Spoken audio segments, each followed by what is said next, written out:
Bismillahirrahmanirrahim. Assalamualaikum warahmatullahi wabarakatuh. Alhamdulillah hamdan katsiran thayyiban mubarakan fih kama yuhibbu rabbuna wa yarda. Wassalatu wassalamu ala nabiyyina Muhammadin wa ala alihi wa ashabihi wa man tabi'ahum bi ihsanin ila yaumiddin. Allahumma la sahla illa ma ja'altahu sahla wa anta taj'alul hazna idza syi'ta sahla. Allahumma inna nas'aluka 'ilman nafi'a wa rizqan thayyiba wa 'amalan mutaqabbala. Amma ba'd. Para ummahat dan para akhwat jamaah kajian rutin Masjid Baitur Rahim Mahat Ali Imam Syafi'i yang semoga dirahmati Allah Ta'ala, dan juga pemirsa Embun Islam yang dirahmati Allah Ta'ala dimanapun Anda berada. Kita bersyukur kepada Allah Ta'ala atas limpahan karunia, keberkahan dan rahmat dari Allah yang tiada mungkin untuk kita menghitungnya. Salawat teriring salam semoga senantiasa Allah curahkan kepada baginda Rasulullah sallallahu alaihi wasallam, kepada keluarga, kerabat serta pengikut beliau yang istiqomah hingga akhir zaman. Amin. Para ummahat dan para akhwat yang dirahmati Allah Subhanahu wa taala. Tema kajian kita kali ini sepertinya agak menjadikan kita penasaran. Judulnya apa ya? Misteri anak indigo. Sudah sering kita mendengar istilah indigo. Bahkan di tahun-tahun terakhir ini muncul tayangan di televisi menayangkan bagaimana seorang anak indigo yang sudah beranjak dewasa ditanyai berbagai macam hal, diuji kebolehannya, bahkan ditonton dan termasuk ratingnya tinggi, menunjukkan bahwa antusias masyarakat terkait hal tersebut adalah besar. Namun sayangnya bahwa hal tersebut akhirnya dipercaya dan seolah-olah anak indigo itu menjadi rujukan, terutama dalam hal-hal yang gaib. Sebagai seorang muslim, sebagai seorang muslimah, entah kita orang yang beriman laki-laki maupun perempuan, maka kita harus merujuk kepada pedoman kita Al-Quran dan hadis-hadis Nabi Shallallahu Alaihi Wasallam dalam segala permasalahan. Terlebih lagi di dalam permasalahan akidah. Kita akan bahas bagaimana kacamata syariat memandang tentang indigo ini. Insya Allah akan kita bahas pengertian dari indigo atau yang dimaksud dengan indigo itu apa. Kemudian ya, kenapa seorang anak itu bisa menjadi indigo atau sebab-sebabnya. Kemudian pandangan syariat tentang hal tersebut. Setelah itu pencegahan agar anak tidak menjadi indigo dan juga pengobatan. Para ummahat dan para akhwat yang dirahmati Allah Ta'ala, terkait tentang pengertian indigo ini ada banyak versi ya tentang pengertian dari indigo ini. Setelah saya lihat dari berbagai sumber sana dan sini, yang akhirnya mengerucut kepada sebuah pengertian bahwa anak indigo itu atau yang disebut dengan anak nila ini seolah-olah adalah anak yang memiliki kemampuan supranatural atau indera keenam. Ini kalau dalam sudut pandang mistik ya, atau sudut pandang dunia klinik. Adapun jika para psikolog melihat ini berbeda lagi. Kalau para psikolog melihat indigo ini adalah seorang anak yang memiliki semacam gangguan psikologi yang itu harus dilakukan terapi. Nah, jika kita lihat realita yang ada pada tayangan-tayangan televisi, seolah-olah menunjukkan bahwa anak indigo itu memiliki berbagai macam kemampuan. Dan para ummahat dan para akhwat yang dirahmati Allah, jangan kita sangka bahwa itu hanya ada di televisi. Jika kita lihat, ternyata di sekitar kita itu ada. Bahkan di kota yang kita cintai ini, Cilacap Bercahaya, ini ternyata ada dan lumayan. Yang sudah saya temui sendiri ada beberapa. Ya. Dan ada yang sudah curhat dan pernah bertemu dengan saya dan saya berikan saran, ya, ini sudah ada beberapa. Nah, saya berikan sebuah contoh salah satu situs di dalam internet yang menjelaskan tentang pengertian dari indigo atau kelebihan-kelebihan yang dimiliki oleh anak indigo. Ini pengertiannya dulu ya, ini bukan dalam pandangan Islam, bukan. Nanti setelah kita bacakan ini, baru kita lihat pandangan syariat tentang hal tersebut. Saya bacakan ya, ada banyak kelebihan-kelebihan yang dimiliki oleh anak indigo. Di antaranya kelebihan telepati. Kelebihan apa? Telepati, yaitu kemampuan untuk membaca pikiran orang lain atau membaca pikiran makhluk lain. Kemampuan ini seringkali terkait dengan keberadaan mata ketiga yang ada di tengah dahi. Jadi seolah-olah anak indigo ini punya kayak semacam mata ketiga atau indera keenam. Masya Allah ya. Ini kalau dalam pengertian mereka ya, dalam dunia klinik. Kemampuan berikutnya adalah kemampuan clairvoyance. Nah, ini agak susah bacanya. Itu kemampuan untuk melihat kejadian yang berlangsung di tempat lain. Jadi contoh, anak indigo itu ada di sini, tapi dia bisa melihat kejadian yang ada di Jakarta, di luar negeri atau di tempat lain. Masya Allah, hebat sekali ya. Dan penulis situs ini mencoba mengilmiahkan, sekalipun ini kesannya dipaksakan.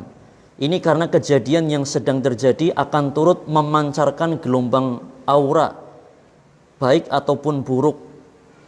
Anak indigo akan dapat menangkap gelombang tersebut sehingga mereka dapat turut melihatnya. Ini pengilmiahan yang kesannya dipaksakan. Ya. Saya lanjutkan. Kemampuan yang ketiga adalah kemampuan precognition dan retrocognition. Ini agak susah membacanya ya. Kemampuan ini ya, yang dimaksud dengan precognition adalah memprediksi peristiwa di masa yang akan datang. Atau dalam bahasa Jawanya kaweruh sakduruning winoro, mengetahui sebelum terjadi. Ini sama saja dengan dukun. Sama saja dengan apa? Dukun. Selain precognition, ada lagi kemampuan retrocognition, yaitu kemampuan untuk melihat kejadian yang sudah terjadi di masa lalu. Jadi mengetahui kejadian di masa lalu yang mana anak indigo tersebut belum lahir atau tidak mengalaminya. Subhanallah, ya. Saya lanjutkan. Kemampuan yang berikutnya, yang keempat, adalah mediumship, yaitu anak indigo bisa menjadi medium atau menjadi sarana untuk roh orang lain agar bisa masuk ke dalam dirinya. Masya Allah, jadi media roh untuk masuk.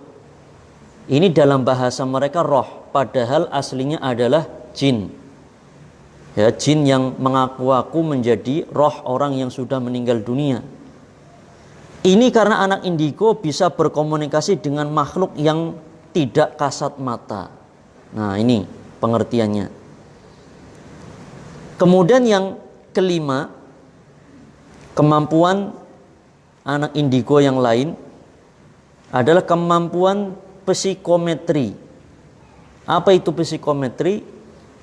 Yaitu kemampuan untuk menggali informasi pada objek apa saja, bahkan benda mati yang diyakini mengandung kekuatan supranatural atau dihuni oleh roh yang tidak kasat mata. Masya Allah.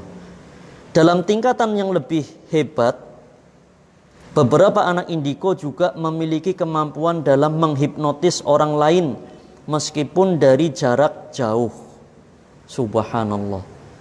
Ini kalau kita melihat dari 5 kemampuan ini, anak indigo bisa telepati, kemudian bisa membaca pikiran orang lain, mengetahui apa yang akan terjadi, mengetahui apa yang sudah terjadi, mengetahui apa yang terjadi di tempat lain, bahkan bisa menjadi medium bagi orang yang sudah meninggal, apalagi bisa mengambil informasi dari objek atau benda mati. Jadi melihat batu, dia komunikasi dengan batu. Masya Allah, ini berarti lebih hebat daripada para nabi dan rasul alaihimussalatu wassalam. Nah, para ummahat dan para akhwat yang dirahmati Allah Ta'ala, ini adalah salah satu dari sekian versi tentang pengertian indigo yang ada. Dan ternyata harus kita sadari bahwa indigo ini menjadi ancaman yang serius terhadap akidah seorang muslim. Dengan bukti apa? Tayangan contoh yang ada di televisi, salah seorang indigo yang namanya Roy Kiyoshi. Ya, ada juga nanti yang lain-lain. Ini bagaimana dia ditanya tentang sesuatu, akhirnya dia menjawab dengan ilmunya, dengan persangkaannya segala macam. Jadi tidak jauh berbeda itu dengan seorang dukun, ya. Tidak jauh berbeda dengan seorang dukun. Nah, ini sangat berbahaya untuk akidah seorang muslim. Nah, sekarang akan kita bahas bagaimana pandangan Islam dalam melihat indigo ini. Para ummahat dan para akhwat yang dirahmati Allah Ta'ala, bahwa perkara yang gaib itu hanyalah diketahui oleh Allah Subhanahu wa Ta'ala. Hanyalah diketahui oleh siapa? Oleh Allah Subhanahu wa Ta'ala. Dan Allah Subhanahu wa Ta'ala tidak memberikan ilmu tentang gaib tersebut kecuali hanya kepada para nabi dan rasul. Kecuali hanya kepada para nabi dan rasul saja. Di antara dalilnya adalah Allah Subhanahu wa Ta'ala firmankan di dalam surat Al-Jin. Di dalam surat apa? Al-Jin. Di dalam surat Al-Jin ayat 26 dan 27 Allah Ta'ala menjelaskan alimul ghaibi fala yuzhiru ala ghaibihi ahada. Dialah Allah yang mengetahui perkara yang gaib. Dan Allah Ta'ala tidak memberikan ilmu gaib tersebut kepada seorang pun. Pada ayat berikutnya Allah memberikan pengecualian. Illa manirtadha mir rasulin, kecuali Allah berikan berita tentang hal yang gaib tersebut kepada orang yang diridhoinya, yaitu dari kalangan para nabi ataupun rasul. Para ummahat dan para akhwat yang dirahmati Allah Ta'ala, ayat yang mulia ini menjelaskan kepada kita bahwa perkara gaib mutlak maksudnya adalah hal-hal yang akan terjadi di masa mendatang. Dan juga di akhir surat Luqman Allah Ta'ala jelaskan, wa ma tadri nafsun madza taksibu ghadan. Dan setiap jiwa tidak mengetahui apa yang akan terjadi esok hari. Maka jika ada seorang makhluk selain Nabi dan Rasul yang mengklaim mengetahui perkara-perkara gaib di masa mendatang, maka itu adalah sebuah kedustaan. Adalah sebuah apa? Kedustaan. Loh, tapi mereka tidak belajar, Ustadz. Mereka itu dari kecil. Namanya saja anak indigo. Sudah dari kecil demikian. Nah, ini dia. Ini yang akan kita kupas selanjutnya. Bagaimana kok anak itu bisa menjadi indigo? Jadi yang perlu kita ketahui para ummahat dan para akhwat yang dirahmati Allah, baginda Rasul sallallahu alaihi wasallam telah bersabda di dalam hadis yang sahih, kullu mauludin yuladu 'alal fitrah, bahwa setiap bayi yang lahir itu terlahir dalam keadaan fitrah. Jadi di atas tauhid, di atas akidah yang benar. Kemudian fa'abawahu yuhawwidanihi au yunassiranihi au yumajjisanihi. Maka kedua orang tuanya yang akan menjadikan dia menyimpang dari agama yang benar, dari fitrah tauhid tersebut, menjadi orang Yahudi atau orang Nasrani atau orang Majusi. Jadi pada asalnya seorang anak itu terlahir dalam keadaan suci dan dalam keadaan dia bersih dari beragam gangguan syaitan. Bersih. Namun nanti orang tuanya yang lengah, yang bisa menjadikan anak tersebut terjerumus kepada penyimpangan-penyimpangan atau bisa dijerumuskan atau diganggu oleh para syaitan.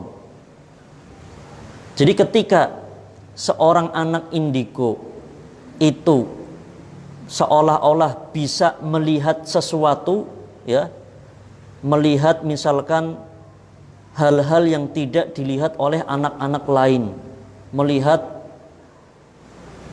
ada anak-anak kecil gundul-gundul pada pelayon, lompat-lompat segala macam, padahal anak-anak yang lain tidak melihat apa-apa. Oh, itu anak indigo melihat tuyul misalkan. Lihat ada wanita rambutnya panjang, mukanya menyeramkan, bajunya putih, ya, jalan tapi kakinya tidak nempel di tanah. Oh, itu kuntilanak misalkan. Ini tidak dilihat oleh anak-anak yang lain. Kenapa kok bisa demikian? Ini yang perlu kita waspadai. Bisa jadi anak kita juga mengalami demikian dan kita tidak menyadarinya. Para ummahat dan para akhwat yang dirahmati Allah Ta'ala, jadi yang namanya syaitan itu dengan jutaan bahkan miliaran cara, saya katakan miliaran cara, bukan jutaan lagi. Kenapa? Karena setiap manusia itu syaitan punya cara khusus untuk satu personal tersebut, cara khusus untuk mengganggunya, berbeda dengan personal yang lain. Jadi setiap manusia punya satu cara khusus. Nah, manusia jumlahnya sudah miliaran, maka syaitan tersebut sudah punya miliaran cara. Di antara caranya adalah menjadikan anak itu menjadi anak indigo. atau anak yang diganggu ya oleh mereka. Di antara gangguannya tadi, mendengar sesuatu yang tidak didengar oleh orang lain, melihat sesuatu yang tidak dilihat oleh orang lain, atau merasakan sesuatu yang tidak dirasakan oleh orang lain. Ini adalah gangguan dari syaitan, ya. Selain bisa jadi itu adalah faktor psikologi, ya. Jadi saya tidak mengatakan mutlak itu gangguan syaitan, bisa jadi itu adalah faktor psikologi. Jadi ada beberapa kemungkinan, dan salah satu kemungkinannya adalah gangguan syaitan. Dan jika itu merupakan gangguan syaitan, bagaimana cara atau prosesnya? Maka ini sangat mungkin. Karena syaitan dengan izin Allah diberikan berbagai kemampuan sebagai ujian bagi syaitan tersebut dan bagi manusia. Di antara kemampuan syaitan adalah apa? Ya, maksudnya syaitan dari bangsa jin, ya. Di antara kemampuannya adalah mereka bisa menyamar menjadi bentuk-bentuk yang lain. Kalau dalam wujud asli mereka, syaitan tidak bisa dilihat oleh manusia. Saya ulangi sekali lagi, dalam wujud dan dalam bentuk aslinya syaitan tidak bisa dilihat oleh manusia. Allah tegaskan di dalam surat Al-A'raf ayat 27. Surat Al-A'raf ayat 27. Allah Ta'ala firmankan dalam penggalan ayat tersebut, innahu yarakum huwa wa qabiluhu min haitsu la tarawnahum. Sesungguhnya dia, yaitu iblis dan bala tentaranya, bisa melihat kalian wahai manusia, sedangkan kalian tidak bisa melihat mereka. Nah, bagaimana kok bisa anak indigo ini melihat makhluk-makhluk tadi, atau dalam bahasa sekarang itu adalah kenampakan? Yaitu ada dua kemungkinan. Ada apa? Ada dua kemungkinan.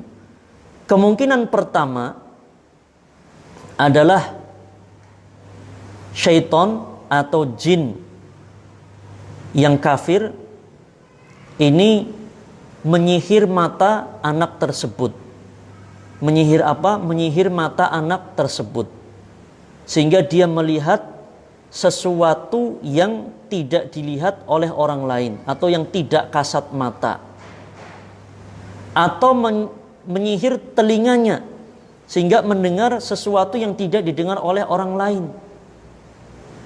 Jadi indranya itu disihir. Indranya itu adalah disihir oleh syaitan. Ini jika apa? Jika dia melihat sendiri.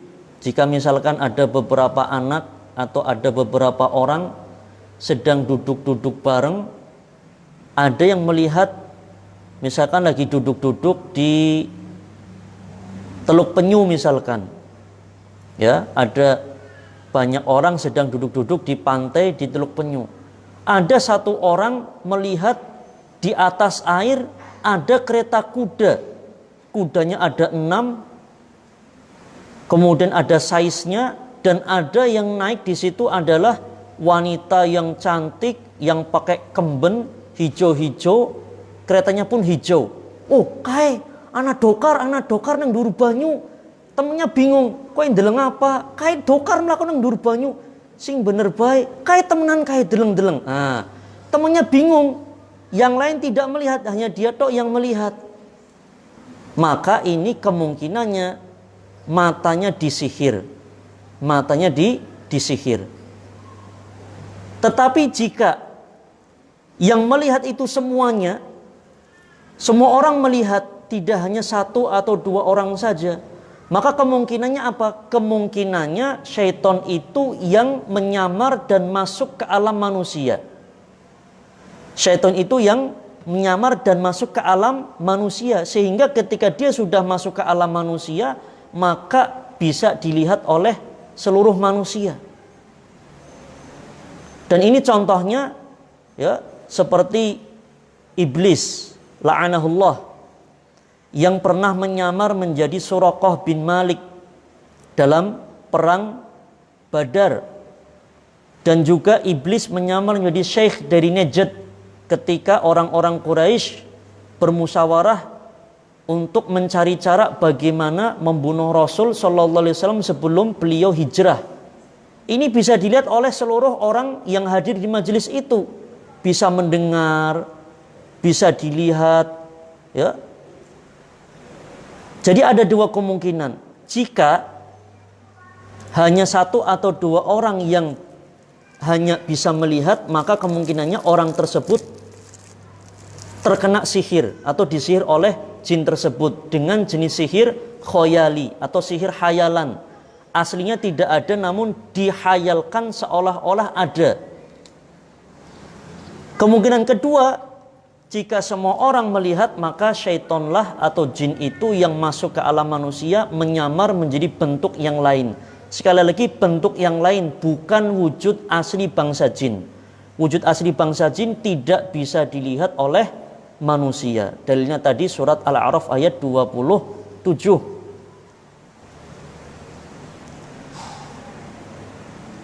Saya lanjutkan ya, para ummahat dan para akhwat yang dirahmati Allah.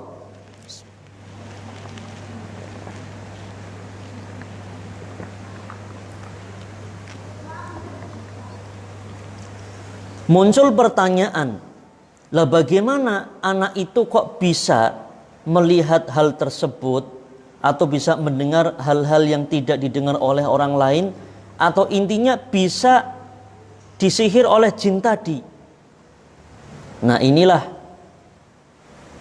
hal yang perlu untuk kita renungkan, menjadi renungan kita bersama. Yang perlu kita fahami terlebih dahulu bahwa yang namanya indigo tadi, indigo dalam pengertian bisa telepati, bisa melihat di tempat lain, bisa mengetahui masa lalu dan masa mendatang, bisa menjadi media roh yang masuk, kemudian bisa berkomunikasi dengan benda mati. Ini adalah sebuah gangguan jin dan itu adalah sebuah kekurangan, sebuah penyakit rohani yang harus apa? Yang harus diobati, bukan kelebihan, bukan. Apalagi dianggap sebagai indera keenam. Tidak, itu salah besar. Sekali lagi, itu adalah salah besar. Nah, kenapa kok bisa diganggu seperti itu? Ini ada banyak sekali faktor. Ada banyak sekali faktor. Para ummahat dan para akhwat yang dirahmati Allah, jin atau syaitan itu mengganggu manusia, itu selalu mereka mengalir dalam aliran darah manusia, standby di dalam hati. Ketika kita tidur, mereka mengikat di tengkuk manusia dengan 3 ikatan.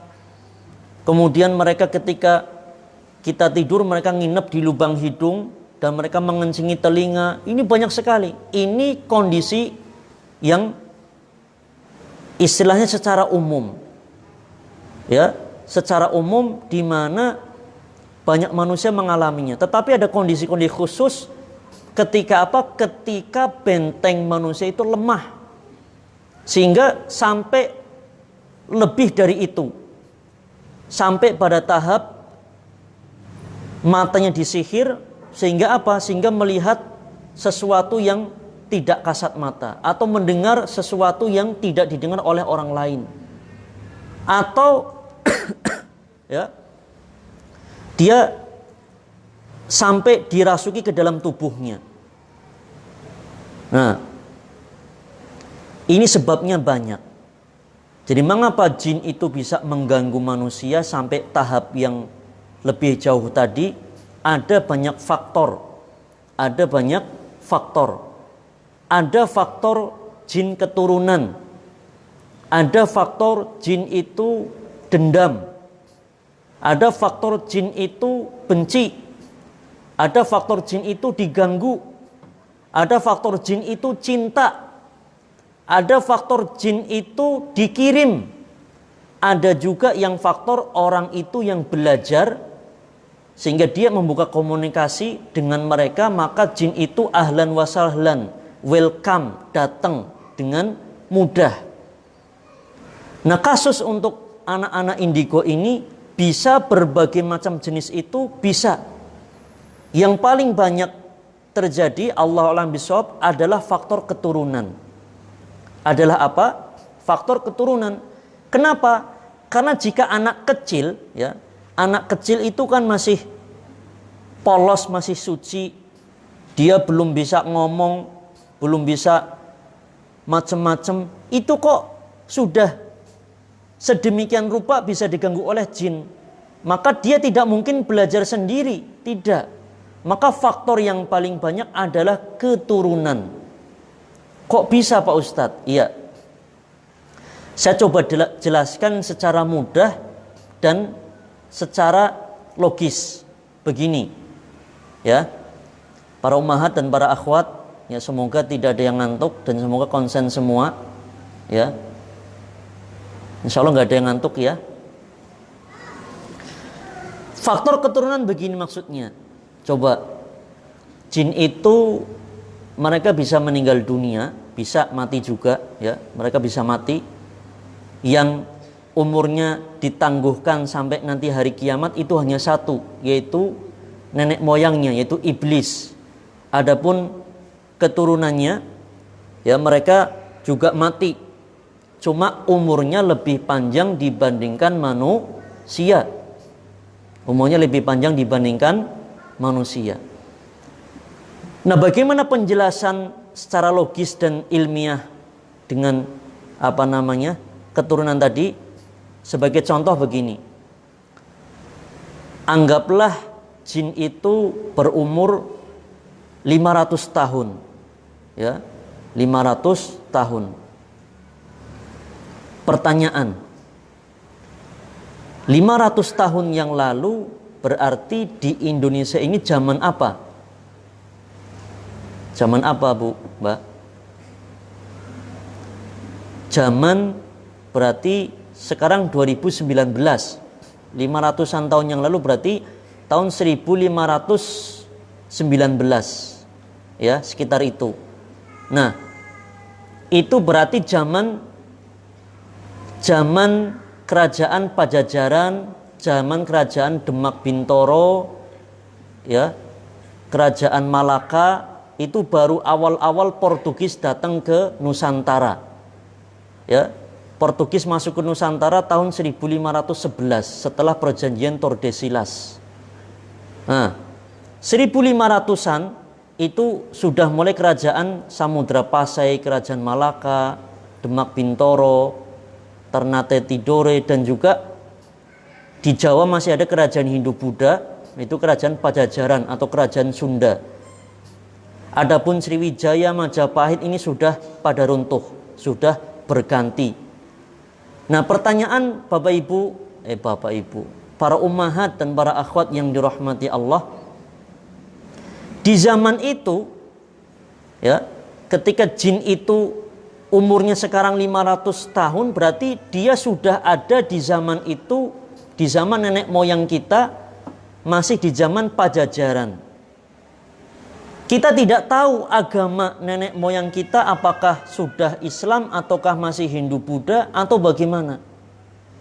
Apalagi jika lebih jauh lagi, misalkan 600 atau 700 tahun yang lalu, kerajaan Tarumanegara, Sriwijaya, Majapahit dan yang lainnya. Sangat mungkin nenek moyang kita itu mereka pernah belajar macam-macam. Pernah belajar ilmu rawa rontek, pernah belajar ilmu lembu sekilan, dan yang lain segala macam. Nah, ini ada interaksi dengan jin. Ada interaksi dengan jin. Mbah moyang kita sudah meninggal, tapi jinnya masih hidup terus sampai kapan? Sampai sekarang. Dan kepengin ikut terus mengikuti anak cucu keturunan dari yang dulu pernah dia punya MOU dengan ajian Rawa Rontek atau Lembu Sekilan dan lain sebagainya. Sehingga ketika anak itu masih kecil, baru lahir atau masih bayi, itu sudah mulai diikuti dan diganggu oleh siapa? Oleh jin yang punya MOU dengan nenek moyang kita. Dan itu sangat mungkin. Jelas nggih? Para ummahat dan para akhwat, itu faktor keturunan. Ada juga faktor keturunan apa? Faktor keturunan yang karena jin itu cinta. Loh, ada lagi Pak Ustadz? Iya. Jadi kita misalkan, kita atau orang tua kita mungkin tidak pernah punya riwayat klinik misalkan, atau tidak pernah belajar macam-macam, tetapi jangan merasa tenang dulu. Ya, jangan merasa tenang dulu. Sekalipun tidak pernah belajar klinik, tetapi jika, ya ini penting ini, jika kita dan orang tua kita serta nenek moyang kita tidak pernah baca doa ketika lepas baju, ketika masuk kamar mandi, ketika hubungan suami istri, jika tidak baca doa, maka dengan mudah jin itu akan nonton. Akan apa? Nonton. Nonton apa? Sandiwara. Akan nonton apa? Akan nonton aurat kita. Akan nonton sandiwara. Ya pokoknya kayak gitulah. Jadi jangan merasa tenang. Jika tidak baca doa, itu dengan mudah nonton dan ikut nimbrung. Nah, kalau suami istri nggak baca doa, lagi hubungan suami istri, ya apa yang terjadi? Jinnya nimbrung dan ikut urun. Urun apa? Urun rembuk. Urun kuping apa? Urun irung misalkan. Nah, ini bahaya. Orang Jawa punya pepatah, witing tresno jalaran soko kulino. Jin itu karena kulino ngelihat aurat kita, aurat orang tua kita, nenek moyang kita, jin itu lama-lama tresno dengan kita. Nah, karena sudah tresno, ikut terus. Karena tresno dengan mbah kita, ikut terus kepada anak cucunya sampai kepada kita. Nah, itu dia. Jadi itu banyak sekali faktor, sebab-sebab yang menjadikan anak-anak itu menjadi anak indigo. Karena jin yang sudah dari dulu ikut, karena orang tuanya, mbah buyutnya dulu pernah punya riwayat klinik, pernah belajar ini dan itu, atau karena tidak pernah baca doa sehingga jinnya tresno, atau misalkan ya orang tuanya pernah melakukan hal-hal yang bisa menjadikan jin itu terganggu. Misalkan kencing di lubang, tidak baca doa, jinnya merasa terganggu, akhirnya jinnya marah dan diikuti terus sampai anak cucunya. Ini dia. Jadi kita jangan merasa tenang, nyong ta ora tau merdukun, jangan merasa nyong, tapi lihat mbah buyut kita, bisa jadi kita tidak tahu mereka punya riwayat apa. Nah, terus bagaimana Pak Ustadz cara untuk mencegah? Nah, ini dia. Ini pembahasan penting kita, bagaimana cara untuk mencegah agar anak-anak itu tidak menjadi indigo. Ya. Ini penting dan ini harus kita praktekkan, harus kita amalkan. Kenapa demikian? Jika tidak, khawatir. Karena sangat banyak jin-jin yang dari sejak dulu itu mengincar kita dan anak cucu kita. Maka kita harus membentengi anak cucu kita. Membentengi apa? Anak cucu kita. Bagaimana caranya?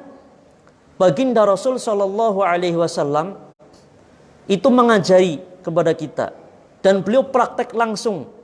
Beliau praktek langsung kepada siapa? Kepada cucu-cucu beliau. Di antaranya Hasan dan Husain, putra Ali bin Abi Thalib dengan Fatimah Az-Zahra. Jadi ketika Hasan dan Husain ini masih kecil, baginda Rasul Shallallahu Alaihi Wasallam membacakan doa di ubun-ubun Hasan dan Husain dengan doa, kalau anak laki-laki u'idzuka, apa? U'idzuka. Kalau anak perempuan u'idzuki.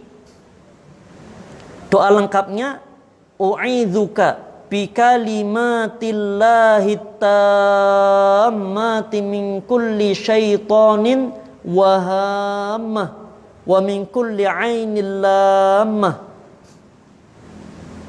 Saya ulangi, u'idzuka bikalimatillahi tammati min kulli syaitanin wa hammah wa min kulli ainil lammah. Kalau para ummahat dan para akhwat kepingin mencatat, bisa, kalau panjenengan punya HP Android, nanti bisa di-download aplikasi Hisnul Muslim. Aplikasi apa? Hisnul Muslim. Ada di Play Store, itu gratis. Ya. Nanti setelah di-download itu ada, ya, ada doa ke-48, atau ini bisa dilihat di buku Hisnul Muslim. Doa yang ke-48, doa perlindungan kepada anak. Dan itu nanti kalau Hisnul Muslim yang dibuat oleh Yufid, itu ada audionya. Seperti ini saya perdengarkan.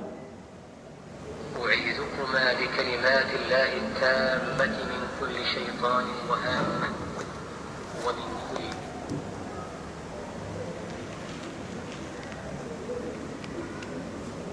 U'idzukumaa bikalimatillahi tammati min kulli syaitan. Mana suaranya ini? بكلمات الله التامة من كل شيطان وهامة ومن كل عين لامة. أعيذكما بكلمات الله التامة من كل شيطان وهامة ومن كل عين لامة. Ini sayang sekali audionya kecil ya, jadi tidak terdengar. Yang jelas nanti bisa di-download di aplikasi Hisnul Muslim atau di buku Hisnul Muslim yang terjemahan sudah banyak ada di toko buku, ya, yang nomor 48, doa perlindungan untuk anak, ya. U'idzuka kalau laki-laki, kalau perempuan u'idzuki.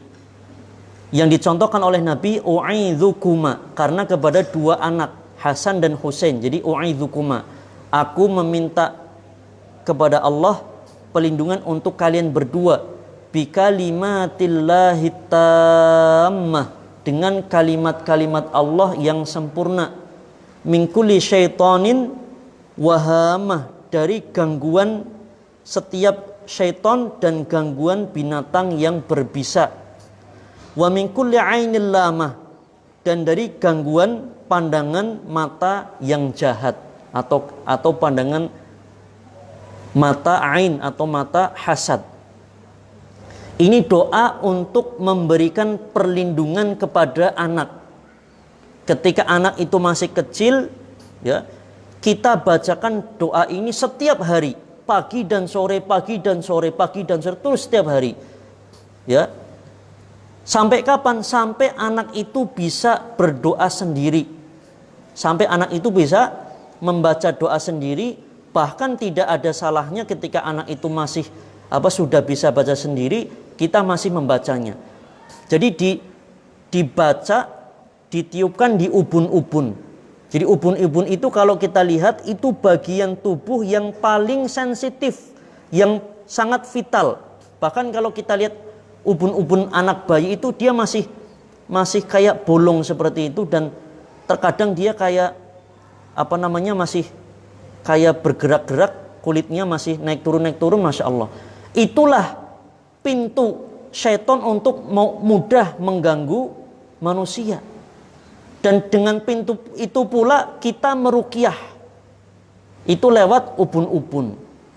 Jadi kita bacakan doa tadi, kita tiupkan ke anak kita pagi sore, pagi sore, pagi sore. Itu untuk menghindari anak kita menjadi anak indigo. Itu kuncinya, ya, untuk untuk mencegah ya anak menjadi indigo. Jadi kita jangan merasa, para ummahat dan para akhwat, jangan merasa tenang. Ah, saya sudah ngaji, saya sudah pakai pakaian yang syar'i, bahkan sudah pakai cadar, nggak mungkin anak saya diganggu. Jangan. Kalau sekalipun Anda sudah berpakaian syar'i, sudah memakai cadar misalkan, tapi anak Anda tidak pernah dibacakan doa, tidak pernah diberikan perlindungan, ya sama saja. Sama saja. Ya. Setan itu tidak pandang bulu, maka harus kita memberikan perlindungan kepada anak. Dan ini adalah kewajiban orang tua. Nah, nanti ketika anak itu sudah mulai bisa ngomong, sudah mulai bisa diajak komunikasi, kita mulai ajari, lepas baju bismillah, mau makan bismillah, ya. Mau masuk kamar mandi kita ajari doanya, naik kendaraan kita ajari doanya, kemudian mau tidur kita ajari doanya. Itu ya menjadi benteng setiap hari bagi anak-anak. Jika tidak, maka sangat mungkin menjadi anak indigo yang dia bisa melihat atau mendengar sesuatu yang lain. Nah, para ummahat dan para akhwat yang dirahmati Allah, terakhir adalah bagaimana jika ada seorang anak yang sudah terlanjur pernah diganggu demikian, pernah melihat sesuatu atau diganggu sesuatu, ya, karena mungkin interaksi dari orang tuanya atau nenek moyangnya dahulu, ya. Bagaimana caranya? Caranya adalah dengan cara meruqyah anak tersebut. Meruqyah anak tersebut. Caranya tadi, meruqyahnya pun dengan setiap hari pagi dan sore ditiupkan di ubun-ubun. Ya, ditiupkan di ubun-ubun doa tadi. Rutin setiap hari, rutin. Kemudian nanti anak itu diajari doa-doa setiap hari, pagi sore, pagi sore, pagi sore. Doa-doa harian, doa bangun tidur, doa pakai baju, doa lepas baju, doa mau makan, doa segala macam. Insya Allah gangguan jin tersebut akan sedikit demi sedikit hilang. Yang penting kita tawakal kepada Allah dan istiqomah untuk melakukan hal tersebut. Jangan putus asa. Jangan putus asa. Kenapa tidak boleh putus asa dan harus istiqomah? Karena proses anak itu mendapatkan gangguan itu pun perlu proses yang lama. Tidak serta-merta syaitan bisa mengganggu mereka. Karena proses mereka mengganggu itu butuh waktu yang lumayan lama, maka proses menghilangkannya pun butuh waktu yang lumayan lama. Dan itu harus sabar. Pernah ada kejadian nyata, ada seorang pemuda yang datang langsung kepada saya, menemui saya. Dia cerita, dari kecil dia sudah melihat hal-hal yang demikian. Ya. Kenapa? Saya tanya. Karena mbahnya punya keris turun-temurun. Nah, itu dia. Mbahnya itu suka buka praktek pengobatan alternatif. Akhirnya yang jadi korban cucunya. Terus saya tanya, "Loh Mas, sing biasanya dideleng apa Mas?" "Ya macam-macam Pak Ustadz. Kadang lihat kayak orang tinggi besar, kadang kayak ngelihat macan, kadang kayak ngelihat perempuan. Tak takoni, ayo lah Mas." "Ya ayo Pak Ustadz." Seneng berarti. Jadi macam-macam bentuknya, ya. Dia dari kecil, Masya Allah, kasihan. Nah, sampai pada tahap saya tanya, "Jenengan enggak sering mimpi enggak dengan kayak gitu?" "Ya sering, terutama yang perempuan tadi, sering mimpi." Nah, setelah itu saya tidak meruqyah dia, dan saya juga mengajari dia jangan minta ruqyah kepada orang lain. Saya mengajari dia untuk meruqyah diri sendiri. Untuk apa? Meruqyah diri sendiri. Karena yang terbaik adalah meruqyah diri sendiri, bukan minta ruqyah kepada orang lain. Karena dia sudah mulai dewasa, sudah bisa diajak komunikasi, maka diajari ruqyah mandiri. Dan ada juga yang lebih kasihan lagi, bahkan seorang ibu-ibu, ya, itu dari kecil sudah melihat seperti itu. Sampai sekarang sudah punya anak dan gangguan itu masih ada. Karena di antara sebabnya dia punya jimat yang turun-temurun juga. Masya Allah. Setelah itu jimatnya saya minta kepada murid saya, mahasiswa, untuk membakarnya. Dan ya, saya sampaikan kepada suaminya agar apa? Agar suaminya rutin untuk menuntun istrinya itu meruqyah mandiri. Insya Allah dengan ruqyah mandiri itu akan bisa hilang. Tidak perlu mengandalkan orang lain, tidak perlu mengandalkan ustadz, tidak perlu mengandalkan peruqyah. Yang penting sudah faham akidah yang benar, meruqyah diri sendiri. Harus percaya diri. Setiap muslim yang berakidah benar, insya Allah bisa meruqyah, insya Allah. Cuma kadang kurang pede. Maka peran dari ustadz, peran dari peruqyah itu adalah memberikan edukasi agar orang itu percaya diri, sehingga dia mau meruqyah diri sendiri, bukan dengan meruqyah tiap hari. Jadi ibaratnya jangan dikasih ikan, tapi dikasih pancing, dikasih umpan agar dia mencari ikan sendiri. Apa bukti jika ruqyah mandiri itu yang paling ampuh? Karena pertama, jika minta ruqyah itu akan menghilangkan tiket VIP masuk surga tanpa hisab, tanpa azab. Itu yang pertama. Yang kedua, bahwa ya, meruqyah mandiri itu memang yang diajarkan Nabi. Yang diajarkan Nabi. Dan Nabi SAW ini pernah bersabda dalam hadis Abu Dawud. Hadis riwayat Imam Abu Dawud. Beliau SAW menjelaskan, inna ahadakum la yunsi syaitanahu kama yunsi ahadukum ba'irahu fis safar.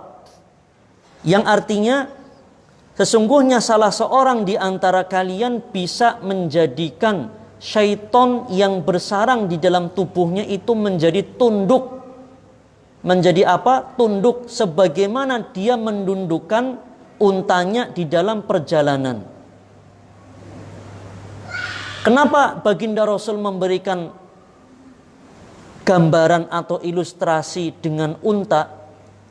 Para ummahat dan para akhwat yang dirahmati Allah, jika kita lihat unta, dia binatang yang besar, lebih besar dari manusia, dan dia kuat, lebih kuat dari manusia. Sekalipun dia kuat, tetapi jika dia sudah dipakaikan tali kekang di kepalanya, kemudian majikannya naik di atasnya, maka unta itu akan nurut, akan tunduk, tidak berontak. Sekalipun dikasih beban yang berat, sekalipun perjalanan jauh, sekalipun terik panas matahari yang menyengat, unta itu tunduk. Kenapa? Karena sudah dikasih tali kekang dan majikannya naik. Nah, itulah gambaran yang diberikan oleh baginda Rasul SAW bagi kita. Syaitan yang mengganggu tubuh kita, entah itu karena dari kecil yang disebut tadi indigo, atau jin yang dikirim, atau jin keturunan, atau jin apapun, itu jika kita meruqyah mandiri, maka jin itu akan lemas, akan tunduk, sebagaimana unta tadi tunduk. Akhirnya jin itu tidak tahan tinggal di tubuh kita, akhirnya dia akan pergi dengan sendirinya. Akan pergi dengan sendirinya, tidak kuat dia. Maka bagaimana ruqyah mandiri itu? Para ummah dan para akhwat yang dirahmati Allah, ini yang sering ditanyakan. Ruqyah mandiri itu mudah. Ruqyah mandiri adalah kita mengamalkan tuntunan Nabi SAW yang sudah diwariskan kepada kita, tuntunan sehari-hari. Doa-doa harian itu adalah ruqyah mandiri. Doa bangun tidur, doa pakai baju, doa masuk kamar mandi, keluar kamar mandi, doa naik kendaraan, doa keluar rumah, doa masuk rumah, doa mau makan, doa mau tidur, semuanya itu adalah ruqyah mandiri. Itu adalah ruqyah mandiri. Plus kalau laki-laki menjaga sholat jamaah di masjid, plus baca Quran, terutama surat Al-Baqarah, maka syaitan akan kabur dari rumah yang di dalamnya dibacakan surat Al-Baqarah. Terutama kalau doa-doa itu adalah zikir pagi dan petang.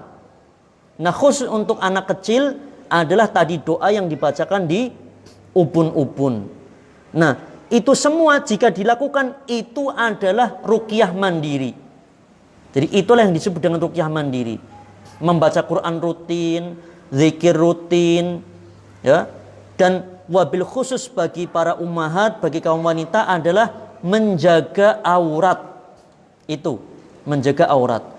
Dan kenapa syaitan bisa menembus masuk ke dalam tubuh manusia sampai mengganggu segala macam? Itu faktornya ada 4 pintu. Nah, ini penting untuk dicatat. Dijelaskan oleh para ulama, diantaranya Syekh Wahid Abdus Salam Bali. 4 pintu syaitan bisa masuk ke dalam tubuh manusia. Yang pertama adalah al-khauf asyadid, takut yang sangat. Takut yang sangat. Kedua, al-ghadab asyadid, marah yang sangat. Ketiga, al-ghaflah asyadidah, lalai yang sangat. Ngalamun, pikiran kosong, galau. Nah, ini gampang untuk kesambet dan gampang menjadi indigo. Itu. Maka kalau kita lihat orang-orang yang belajar klinik, belajar kanuragan, ya, yang mereka istilahkan dengan semedi di petilasan atau di tempat-tempat yang dianggap wingit, apa yang mereka lakukan? Mengosongkan pikiran. Nah, kalau pikiran kosong, siapa yang datang? Jin, bukan malaikat, bukan. Yang keempat, al-inkibab alal ma'asi, itu bergelimang maksiat. Bergelimang maksiat. Ini 4 pintu yang menjadikan syaitan dengan mudah masuk ke dalam tubuh manusia, mengganggu sampai merasuk. Wabil khusus kepada kaum wanita, yang dimaksud dengan al-inkibab alal ma'asi, bergelimang maksiat, adalah apa? Tidak menutup aurat. Tidak menutup aurat termasuk maksiat bukan? Iya, termasuk maksiat. Nah, kalau setiap hari berarti bergelimang maksiat setiap hari. Ya, keluar rumah rambutnya kelihatan, betisnya kelihatan, lehernya kelihatan. Itu menjadi salah satu pintu terbukanya gangguan syaitan dengan mudah ke dalam dirinya. Lah, bagaimana kalau seorang wanita sejak dia kecil tidak pernah tutup aurat, senangnya ngalamun, apalagi ketika haid, galau, senangnya ngalamun, ya, dan suka ngerumpi sana sini, ya, sudah nggak pernah tutup aurat, kemudian sukanya ngalamun, jarang sholat, jarang zikir. Nah, itu sangat mudah bagi jin untuk mengganggu dia. Inilah para ummahat dan para akhwat yang dirahmati Allah Ta'ala, penjelasan tentang misteri anak indigo. Mulai dari pengertiannya, dari sudut pandang klinik, sudut pandang psikologis, dan bagaimana pandangan Islam terhadapnya, sebab-sebabnya, pencegahannya, dan bagaimana cara penyembuhannya. Bahwa anak indigo itu adalah sebuah penyakit rohani yang harus disembuhkan dengan ruqyah. Sekali lagi, bukan sebuah kelebihan. Yang menganggap sebuah kelebihan itu adalah salah besar. Sebelum diakhiri, mungkin ada pertanyaan. Jika ada pertanyaan bisa ditulis dan ditaruh di bawah satir. Ada atau tidak? Ada enggak? Ada yang nanya enggak? Tidak ada?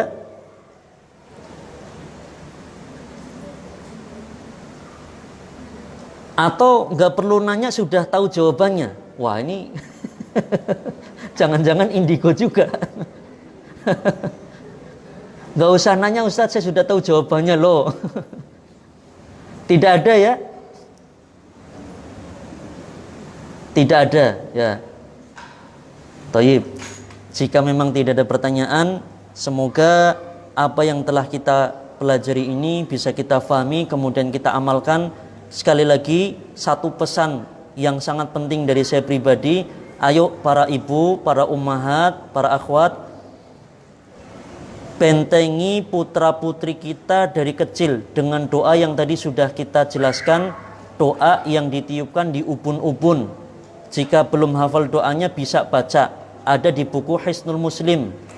Ya, aplikasinya pun gratis di Play Store yang sudah dibuat oleh Yufid.